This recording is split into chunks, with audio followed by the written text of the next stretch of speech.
உங்கள் சுயநலம் ரொம்ப முக்கியம். அது இருந்தால் தான் வாழ்க்கையில் வாழவே முடியும். நீங்கள் சிரிக்கணுங்க.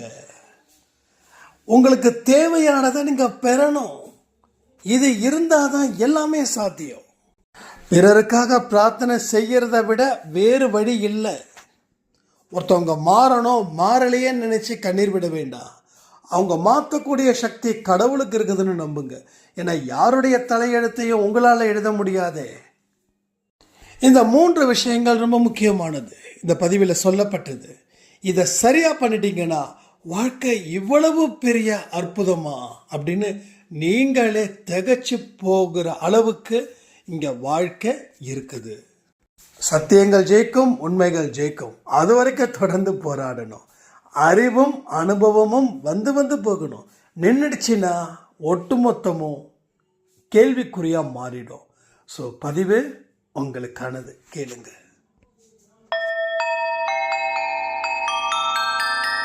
ஓம் சாயிரா சாயிரா, ஓம் சாயிரா சாயிரா, ஓம் சாயிரா சாயிரா, அன்பே சாயிரா, பேரன்பே சாயிரா, அகிலம் தளிக்க ஆத்மா விழிக்க அனுதினம் சாயிரா, எங்கள் அன்பே சாயிரா.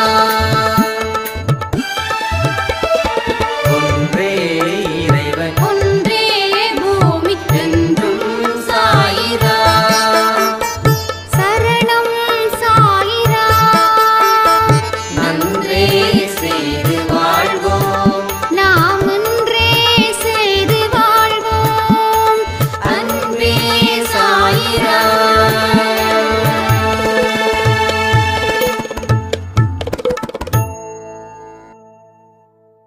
சாய்ராம். என் உயிரின் உயிரானவர்களே, ஒரு சாய்ராமுடைய கேள்வி. பிற மனுஷங்களால் வரக்கூடிய பிரச்சனைகள் எப்படி நான் ஃபேஸ் பண்ணுவது? சில பேர் எனக்கு ஏகப்பட்ட தடங்களை உண்டாக்குறாங்களே, நான் இங்கே இருந்து எப்படி மூவ் ஆகிறது? இவங்களை எப்படி சமாளிக்கிறது?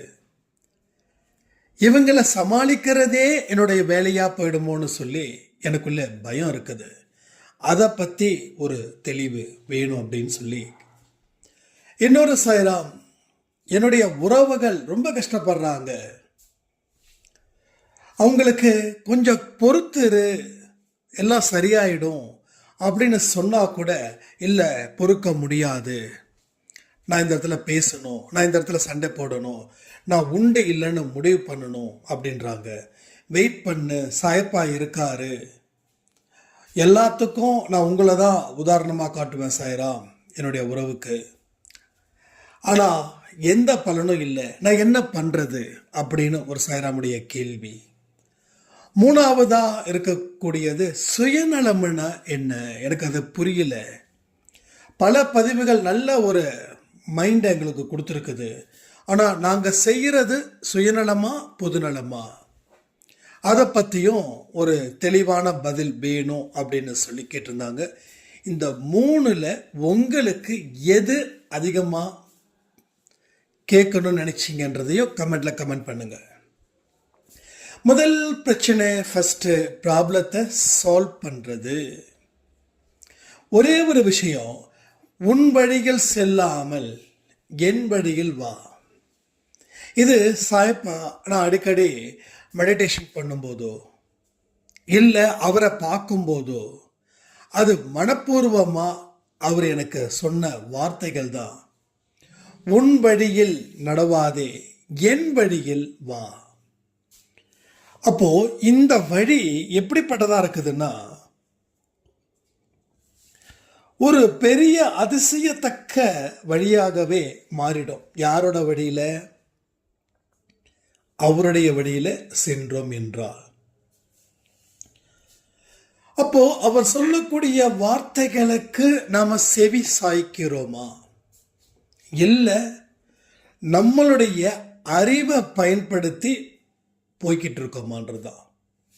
எனக்கு என்றைக்குமே ரெண்டு விஷயம். ஒன்று, என்னால் ஒரு பிரச்சனையை தீர்க்க முடிஞ்சா அதை நான் பார்த்துப்பேன். என்னால் தீர்க்க முடியல அப்படின்னா அதை அவர்கிட்ட விட்டுடுவேன். இந்த வழிகள் சில பேருக்கு ஒத்துக்க முடியாது. என்னங்க, எல்லாமே கடவுள் தானே, அவர் பார்த்துக்க மாட்டாரா அப்படின்னு. அதாவது கடவுள் என்ன சொல்றாரு, உன்னால என்ன முடியுமோ அதை நீ செய், என்ன கூப்பிடாத. உன்னால செய்ய முடியாததுக்கு என்ன கூப்பிடு, அப்பதான் நான் வருவேன். இப்போ நாம படிக்கக்கூடிய வயசுல இருக்கும்போது, கடவுளே நாளைக்கு எக்ஸாம் இருக்குது, நான் 100க்கு 100 மார்க் வாங்கணும், நீ எனக்கு வாங்கி தான் கொடுக்கணும் அப்படின்னு ப்ரே பண்ணுறதுல தப்பு இல்லை. ஆனால் நான் ப்ரே பண்ணிட்டேன், அதனால நான் எந்த காரணத்தை கொண்டும் புக்கை தொடக்கூட மாட்டேன் அப்படின்றத தப்பு. ஏன்னா நீ எவ்வளவுக்கு எவ்வளோ படிக்கிறியோ அதற்கு தகுந்த மாதிரி மார்க் நீ வாங்குவ. இதுக்கு பிரார்த்தனை தேவையில்லை. நீ எவ்வளவுக்கு எவ்வளோ உழைக்கிறியோ அந்த அளவுக்கு லாபம் சம்பாதிப்ப. இதுக்கு பிரார்த்தனை தேவையில்லை. ஆனா நீ நல்லா படிச்சும் உனக்கு மார்க் ஸ்கோர் பண்ண முடியல, அப்ப என்ன கூப்பிடு. ஏன்னா உனக்கு அந்த இடத்துல ஒரு செக்கு உன் கர்மா வைக்குது.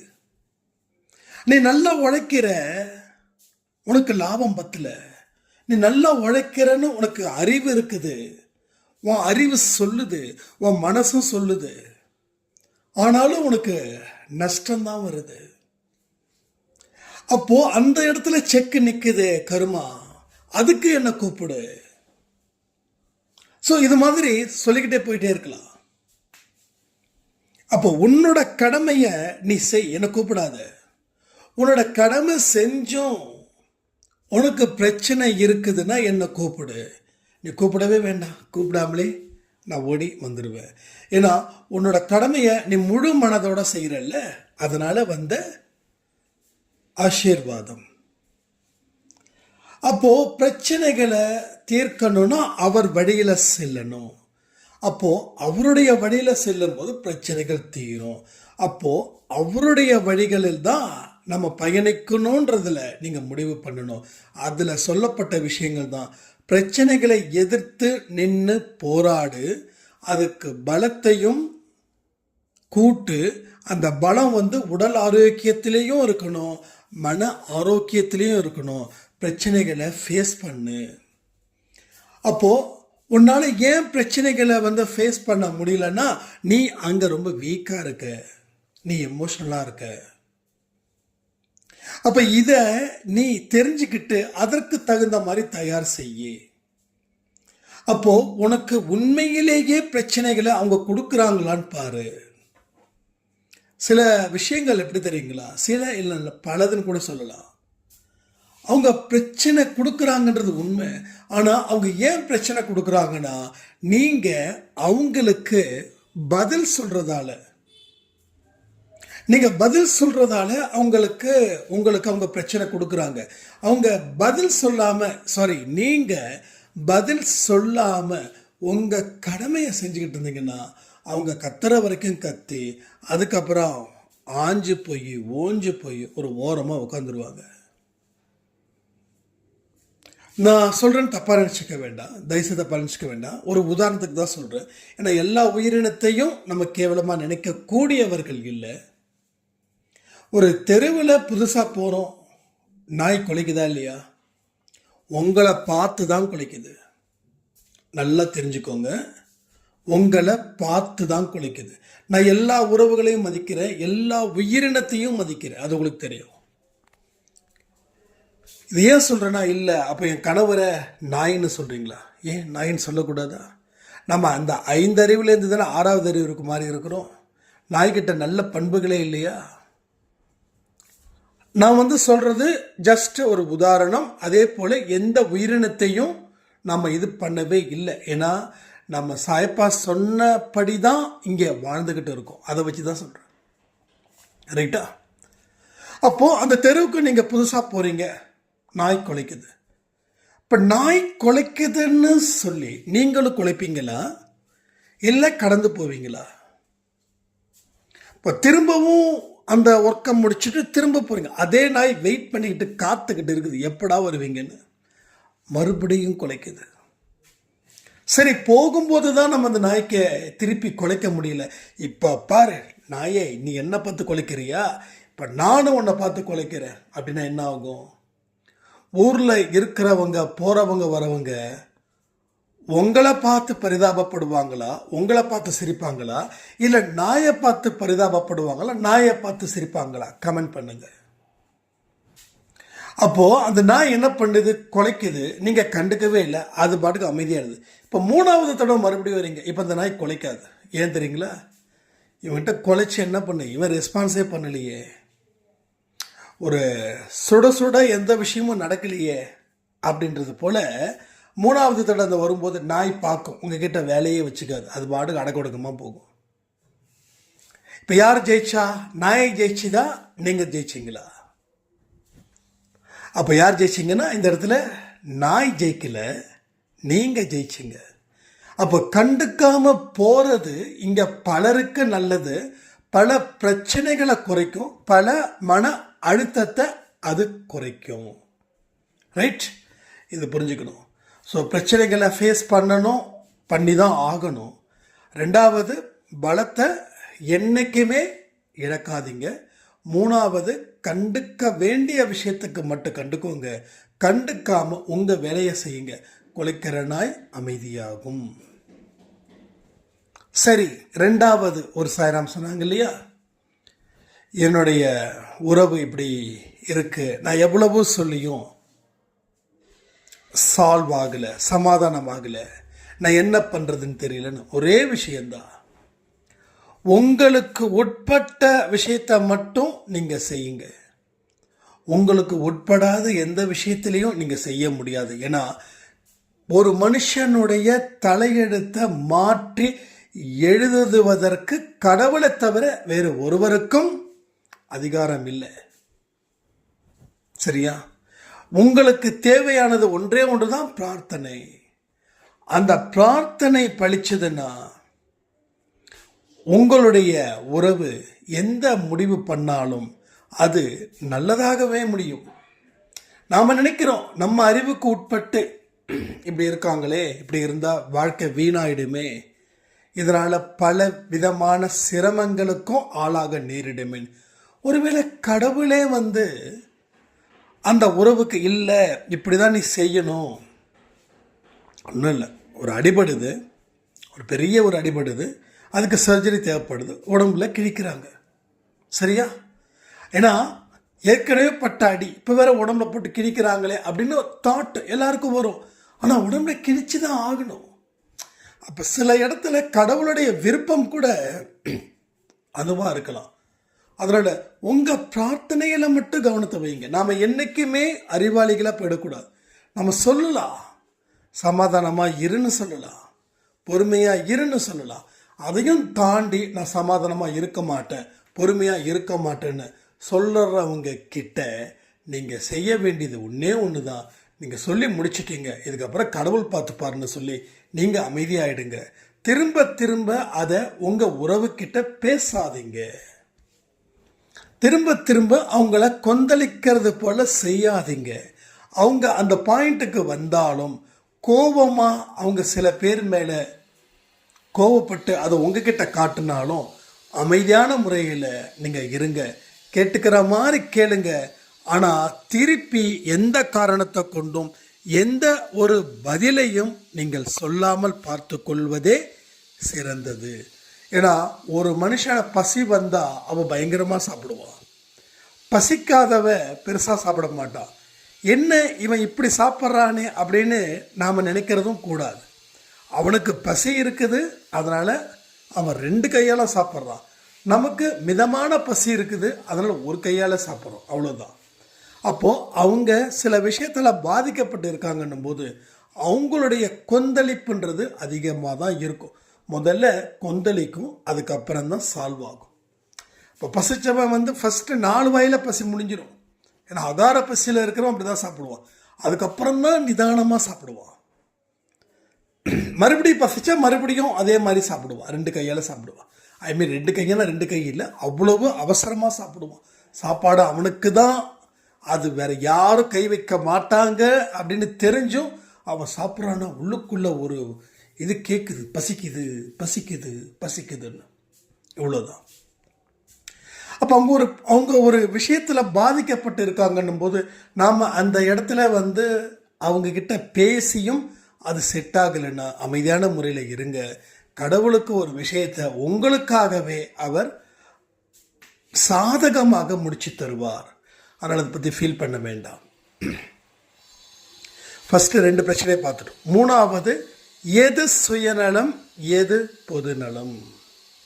ஒரே ஒரு இது கம்யூனிசம் இப்படி சொல்லுவாங்க, பட் அது எனக்கு ரொம்ப பிடிக்கும். அது இன்னைக்கு வரைக்கும் நான் ஃபாலோ பண்ணுறேன். அதனால தான் என்னால் மைண்ட் அளவுலேயும் சரி பாடி அளவுலேயும் சரி ஹெல்த்தியாக இருக்க முடியுது.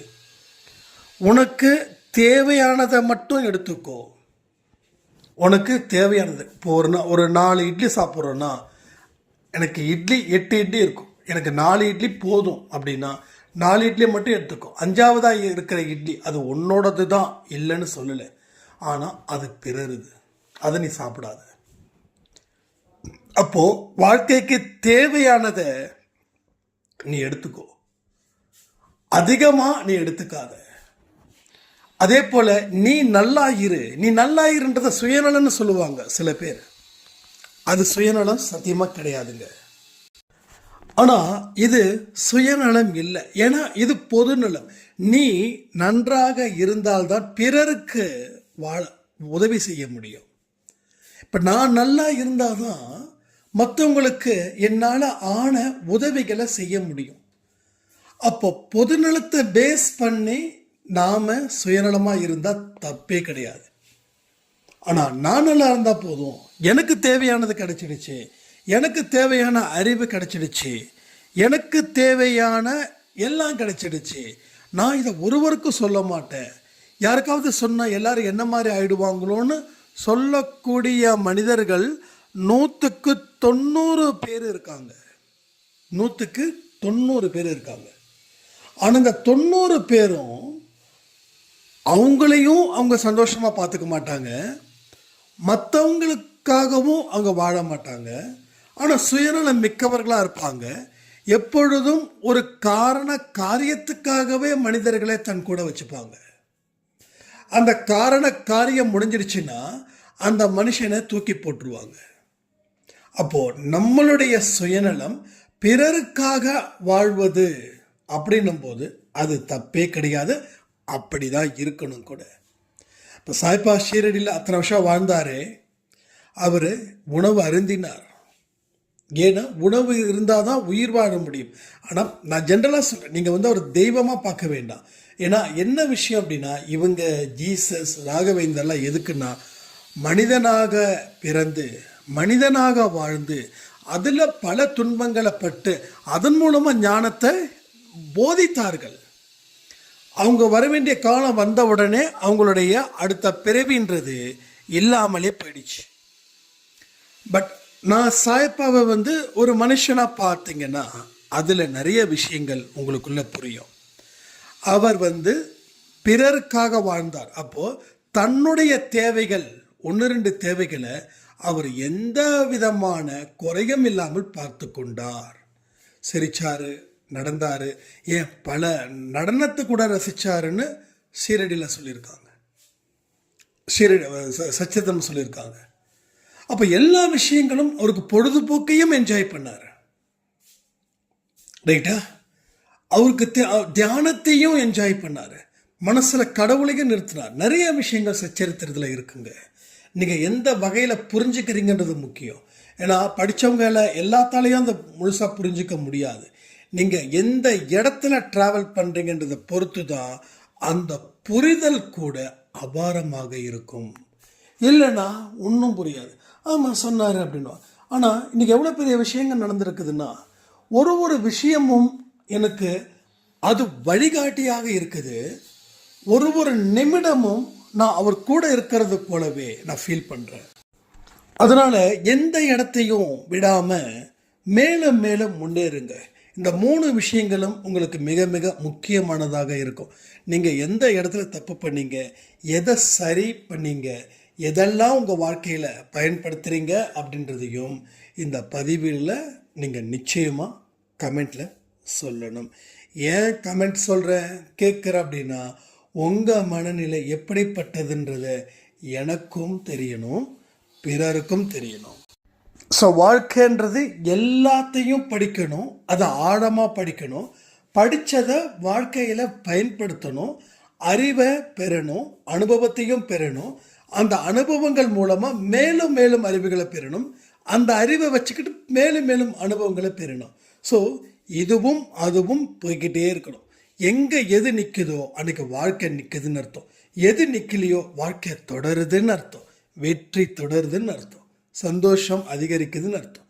இது எல்லாத்தையும் புரிய புரிய புரிய வாழ்க்கைன்றது எவ்வளவு பெரிய அற்புதமானதா, அழகானதா, அதிசயத்தக்கதா, சாயப்பா எப்படிலாம் என் வாழ்க்கையில் ஒரு மாற்றத்தை ஏற்படுத்தியிருக்கிறாருன்ற ஒரு சந்தோஷம் இது எல்லாம் நடக்கும்போது வரும்னு சொல்லி இந்த பதிவை நான் முடிக்கிறேன். ஜெய் சாய்ராம்.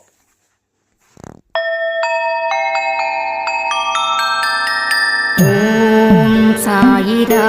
சாயிரா.